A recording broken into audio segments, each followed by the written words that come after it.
English की बहुत दिक्कत है। करियर की बहुत बड़ी बड़ी अपॉर्चुनिटीज़ भी इंग्लिश की वजह से आपको नहीं मिल पाती। आपकी इंग्लिश का लोग मजाक उड़ाते हैं। और इसके साथ साथ अगर आप एंकर हैं तो एंकरिंग के वक्त भी बहुत बार ऐसे वर्ड्स सेंटेंसेस आ जाते हैं जहाँ पर लोग अंग्रेज़ी में बात करते हैं, लेकिन आप जवाब दे नहीं पाते। अंदर ही अंदर गिल्ट फील होती है। लेकिन यकीन मानिए, मेरे इस वीडियो में मैं आपको 6 ऐसी बातें बताने जा रहा हूँ जिन्हें देखने के बाद घर बैठे हुए आपको घर का दरवाज़ा खोल के बाहर जाने की भी ज़रूरत नहीं है। घर बैठे बैठे ही आप धारा प्रवाह यानी कि फ्लुएंटली इंग्लिश बोल पाएंगे। तो देर किस बात की, चलिए शुरू करते हैं। नमस्कार दोस्तों, मेरा नाम गिरीश शर्मा है और मेरे YouTube चैनल में मैं आप सभी का तहे दिल से स्वागत करता हूँ। दोस्तों, जैसे कि आप में से बहुत सारे लोग भी इस चीज़ को जानते होंगे कि मेरी खुद की जो पढ़ाई हुई है वो एक गवर्नमेंट स्कूल से हुई है, यानी कि एक ऐसा स्कूल जहाँ पर अंग्रेज़ी का दूर दूर से नामो निशान तक नहीं है। लेकिन उसके बावजूद भी मैं अपने प्रोफेशन में बहुत ही फ्लुएंटली इंग्लिश बोल पाता हूँ। इसकी 6 बड़ी वजह है, क्योंकि मैंने इन 6 चीज़ों पर काम किया है और मैंने किसी टीचर की कोई हेल्प नहीं ली। मैंने कहीं पर जाके कोई भी कम्युनिकेशन स्किल्स का कोई कोर्स नहीं किया, लेकिन घर बैठे बैठे ये 6 चीज़ें मैं करता रहा और अपनी इंग्लिश को मैंने काफ़ी इम्प्रूव भी किया है। और यकीन मानिए, आप भी इन 6 चीज़ों को घर पे बैठे बैठे, खासकर आजकल तो लॉकडाउन चल रहा है, तो शुरू कर दीजिए। सो पहली चीज़ है इंग्लिश इनटेक। दोस्तों, आपके घर में आप पानी का नल खोलते हैं और आप बोलते हैं उसमें पानी नहीं आ रहा है क्योंकि आपकी टंकी खाली है। अगर नल में पानी लाना है तो इसमें ये कैसे पॉसिबल हो पाएगा? इसके लिए पहले आपको ऊपर टंकी में पानी भरने की ज़रूरत है। सेम वे, जब तक आपका इंग्लिश का इनटेक नहीं होगा, यानी कि जब तक आप अंग्रेज़ी को लगातार बार बार सुनेंगे नहीं, तब तक आप दुनिया की कितनी भी कोशिश कर लें, आप अंग्रेज़ी में नहीं बोल पाएंगे। सो इंग्लिश का इनटेक कैसे किया जा सकता है? जैसे कि आप जानते ही हैं कि अब हमारे पास एक ब्रह्मास्त्र है। पहले जो छोटे गांव शहर के जो लोग होते थे उनको नहीं अंग्रेज़ी बोल पाते थे, वो उनकी ग्रामर तो फिर भी ठीक होती थी लेकिन बोल नहीं पाते थे। लेकिन अब आपके पास इंटरनेट है और इंटरनेट के माध्यम से आप पॉडकास्ट, POD, पॉडकास्ट जिसे बोलते हैं, आप इंटरनेट में पॉडकास्ट सुने। पॉडकास्ट क्या होते हैं? पॉडकास्ट इंग्लिश कॉन्वर्सेशंस होती हैं जिसमें 2 लोग आपस में बात कर रहे हैं। आप इंग्लिश स्टोरीज़ भी सुन सकते हैं जिन्हें बेड टाइम स्टोरीज़ कहा जाता है। सो आप यूट्यूब पर जाइए और लिखिए इंग्लिश पॉडकास्ट, बस आंखें बंद करके आप उसे सुनते जाइएगा। जितना आप उसे ज़्यादा से ज़्यादा सुनेंगे, आपके सबकॉन्शियस माइंड में वो वर्ड्स, वो सेंटेंसेस, वो स्टाइल, वो सेंटेंस फ्रेमिंग बैठता जाएगा और इससे आप यकीन मानिए कि कुछ ही दिनों में आप फ़र्क देखेंगे कि ऑटोमेटिकली आपको नए नए वर्ड्स आपके आने पे लगे हुए हैं और आप अंग्रेज़ी बोलने पे लगे हुए हैं। चलिए बढ़ते हैं अगले रूल की तरफ। अगला जो स्टेप है वो है ग्रामर। मैं इस चीज़ को मानता हूँ कि सिर्फ ग्रामर पढ़ के आपको अंग्रेज़ी नहीं आ सकती, लेकिन ग्रामर के बिना भी अंग्रेज़ी नहीं आ सकती। आपने धारा प्रवाह इंग्लिश बोलना सीख लिया, आपको धारा प्रवाह, आप अंग्रेज़ी में लोगों से बात करते हैं लेकिन आप गलत इंग्लिश बोलते हैं। जब आप गलत इंग्लिश बोलते हैं तो ऑब्वियसली आपको पता ही नहीं है कि हु हैज़ यूज़ करना है या हु हैव यूज़ करना है, and you are using who have told you this. तो जब आपको पता ही नहीं कि कहाँ पे कुड यूज़ करना है, कहाँ पे माइट यूज़ करना है, कहाँ पे मे यूज़ करना है, कहाँ पे लेट यूज़ करना है, कहाँ पर देयर यूज़ करना है, तो जब तक आपको ये पता ही नहीं होगा तो आप अंग्रेज़ी धारा प्रवाह तो बोलेंगे, लेकिन इसमें 2 चीज़ें होंगी। पहली चीज़ तो आप गलत बोलेंगे और दूसरी चीज़ कि आपको अंदर ही अंदर डाउट होता रहेगा अपने ऊपर कि कहीं मैं गलत इंग्लिश तो नहीं बोल रहा हूँ, मैं रॉन्ग इंग्लिश तो नहीं बोल रहा हूँ। जैसे कोई पढ़ा लिखा इंसान आपके सामने आएगा तो आपकी सिट्टी पिट्टी गोल हो जाएगी। क्यों? क्योंकि आपके अंदर वो डर बैठ जाएगा, नहीं मेरी ग्रामर पता नहीं सही है कि नहीं, मैंने यहाँ पे हैज़ यूज़ किया, हैव यूज़ किया या देयर यूज़ किया। तो इसका एक सॉल्यूशन मैं आपको बताना चाहूँगा। हालांकि इसके लिए बहुत सारी किताबें हैं, लेकिन जिस किताब ने मुझे या ऐसे लोग जो कि हिंदी मीडियम से आकर के they are making their career in to the world of communication, उनके लिए इंग्लिश एट होम एक ब्रह्मास्त्र की तरह है, जिसको कि S. भूषण और SP. उपाध्याय ने लिखा है।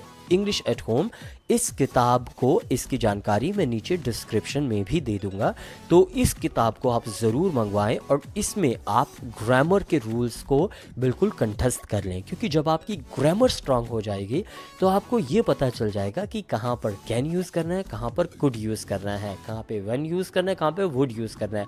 अगर आपकी ग्रामर स्ट्रांग हो गई है तो इस सेंटेंस की इंग्लिश बना के मुझे नीचे कमेंट में लिख करके बताइए कि अगर मैं पढ़ाई करता तो पास हो जाता, अगर मैं पढ़ाई करता तो पास हो जाता।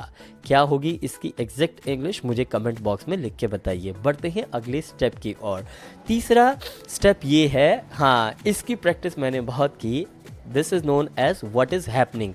अब जब तक आप बोलेंगे नहीं, आपको बोलने का अभ्यास नहीं आएगा। लेकिन आप बोलेंगे कैसे? आपको रोज़ आधे घंटे बैठ करके ये बोलना है कि व्हाट इज़ हैपनिंग, यानी कि आपके आसपास क्या कुछ हो रहा है। जैसे for example, Girish Sharma is making a video, I am watching a YouTube channel, okay, my mother is preparing food, my brother is watching television, my sister is dancing, okay, my friend is calling, okay, so my dog is sleeping. So आपके आसपास क्या कुछ हो रहा है उसका आपको आधे घंटे तक अभ्यास करना है कि इस समय आपके आसपास क्या कुछ हो रहा है। तो जो भी आप देख रहे हैं उसका आप अभ्यास करते जाएं। ये है मेरा स्टेप नंबर 3। बढ़ते हैं स्टेप नंबर 4 की तरफ। यकीन मानिए ये भी बहुत बड़ा ब्रह्मास्त्र है। जब भी आप रात को सोने के समय, रात को सोने जाएं, जब भी आप बिल्कुल ये ऐसे कंबल ओढ़ के, चादर ओढ़ करके जब आप सोने जाते हैं, तो उससे पहले आपने सुबह से लेकर अब तक क्या कुछ किया है वो सारा का सारा अंग्रेजी में बोलें अपने आप को कि what you did today since morning till now. आज सुबह से लेकर के अब तक आपने क्या किया है वो सारा का सारा आप रोज़ रात को सोने से पहले अंग्रेज़ी भाषा में बोलें। जैसे for example, I woke up early in the morning at 4 o'clock and then I went to washroom, then I came back from there and I had my breakfast. After having my breakfast, I watched the television. I read a book about English and then I watched comedy nights with Kapil on television. So आपने सुबह से लेकर के अब तक क्या किया है वो सारी की सारी दिनचर्या रात को सोने से पहले आप अंग्रेज़ी में बोलें। ये है मेरा स्टेप नंबर 4। स्टेप नंबर 5 जिसका इस्तेमाल करके, हालांकि जैसे जो लोग जानते हैं मेरा जनरली इंग्लिश का ये चैनल नहीं है, मेरा जो चैनल है वो एंकरिंग का चैनल है। तो जो स्टेप नंबर 5 है इसका फ़ायदा आपको एंकरिंग में भी होगा और अंग्रेज़ी में भी होगा। इसमें आपको क्या करना है, इसमें आपको अपना खुद का इंटरव्यू लेना है। जी हाँ, आपको अपना इंटरव्यू लेना है। जैसे for example, hello and welcome and today I am with India's most famous anchor Girish Sharma. So Girish ji, welcome to our show.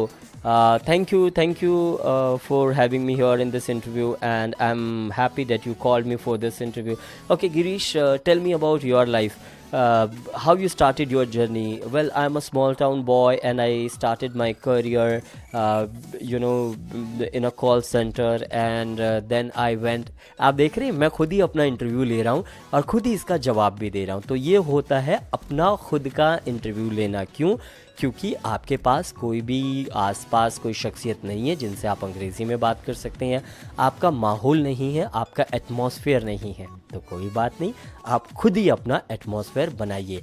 Last but not the least most important part, the point number 6, read books but with dictionary. आप कोई सी भी एक किताब अपने पास लें और उस किताब को आप पढ़ें, लेकिन साथ में एक डिक्शनरी रखें।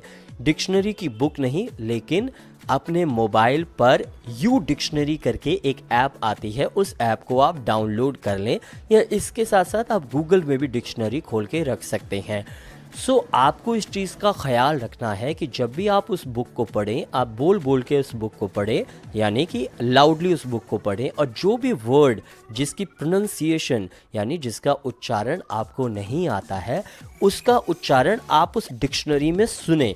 कि जैसे फॉर एग्जांपल एक वर्ड आया इम्पेकेबल, तो आपको इम्पेकेबल का प्रोनंसिएशन नहीं पता, तो आप उस वर्ड को डिक्शनरी में डालें और डिक्शनरी में उस वर्ड को सुने और उस वर्ड को 10 बार बोलें अपने माउथ से 10 बार बोलें। तो जब आप 10 बार उस वर्ड को बोलेंगे तो आपके सबकॉन्शियस माइंड को उस वर्ड की आदत लग जाएगी, उस वर्ड की प्रैक्टिस हो जाएगी। तो रोज़ आपको मिनिमम 1 घंटे आपको इंग्लिश की बुक को पढ़ना है with the U dictionary app. अगर आप उस इंग्लिश की बुक को बिना डिक्शनरी के पढ़ोगे तो तब आपका और नुकसान होगा, क्योंकि आप अपनी गलतियां पक्की करते जाओगे। जो आप रॉन्ग प्रोनाउंसिएशन में बोल रहे हो, उसी रॉन्ग प्रोनाउंसिएशन में ही आप शब्दों का उच्चारण करते रहोगे। So let's do the sum up of this video. तो 6 स्टेप मैंने जो बताया, पहला इंग्लिश का इनटेक, यानी कि आप जितना पानी में टंकी में पानी होगा उतना ही आपके नल से पानी आएगा। आपको ज़्यादा से ज़्यादा इंग्लिश के पॉडकास्ट सुनने हैं, अपने इंटरेस्ट के वीडियोस देखिए, लेकिन इंग्लिश में ही देखिए, इंग्लिश के कॉमेडी वीडियोस देखिए, जो भी चाहिए। इंग्लिश का इनटेक आपको बढ़ाना है।